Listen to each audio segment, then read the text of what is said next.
mum has just 10 minutes tonight and she would like to do something to help her anxious child and to steady herself. Have you got any tools or practical suggestions for them to trial? I think there's a few. I think a great way is really connecting with our children on a level that they can really enjoy but might find different. And I like to do little night walks with my children. So taking a little torch out, and you don't have to go far. You just might go up to the corner and back. You might sit outside when it's dark.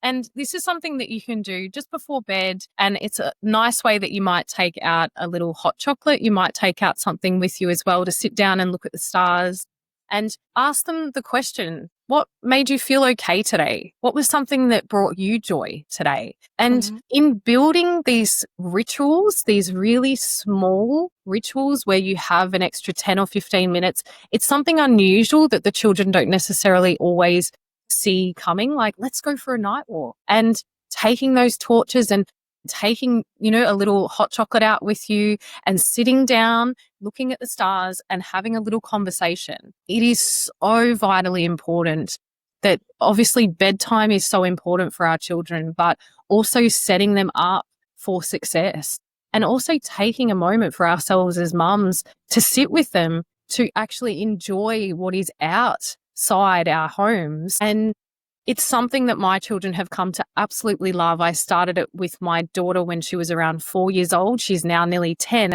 And it's something that she asks for when she's maybe feeling a little unsteady. And it's just a really nice moment that you can engage with your child and have that moment to create a steadiness between you as well. That is such a sweet practice. I think I might adopt that. That is such a beautiful practice. I'm going to actually try that. My daughter and I go out for a coffee. Well, I have the coffee, obviously.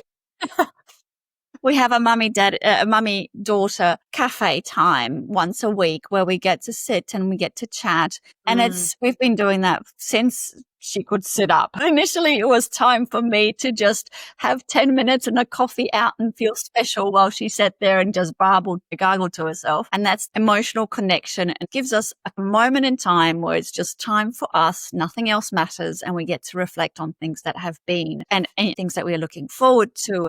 It opens that communication.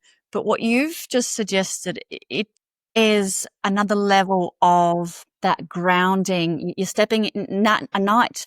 It tends to be quite settling. The dark skies, the stars, the ambience of the night is quite grounding and steadying. And to sit there with that hot cocoa. That's right. It's such a beautiful practice. I love it. I hope it's helpful for your audience as well.